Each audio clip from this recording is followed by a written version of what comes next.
سطيف باردة وعالية، وانا هنا راني في ثاني اعلى قمة في سطيف، تابا بورت.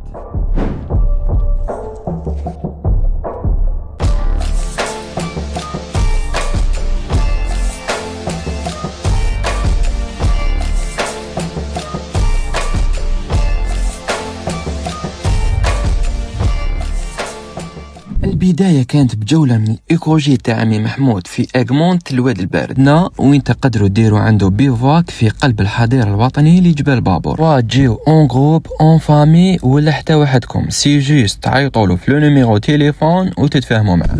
سينو دوكا راح نبداو لا روندوني ديالنا للبيك تاع تابا بورت مع عمي محمود. سينو عمي محمود كان هو القيد ديال القمه تاع جبل تابا بورت، وكيما قال لي عنده دي سيركيو اخرين كيما بابور، ادرار ملال، الواد البارد ايتترا. في نص الطريق تلاقينا بالجماعه يصيدوا، زادوا رحبوا بنا وعرضونا عندهم المره الجايه ان شاء الله. الكبده ربيت الكبده عليا ما نروحش.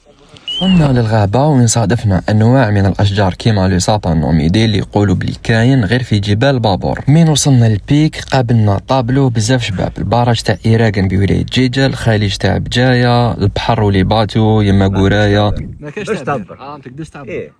مانيش قادر نعبر.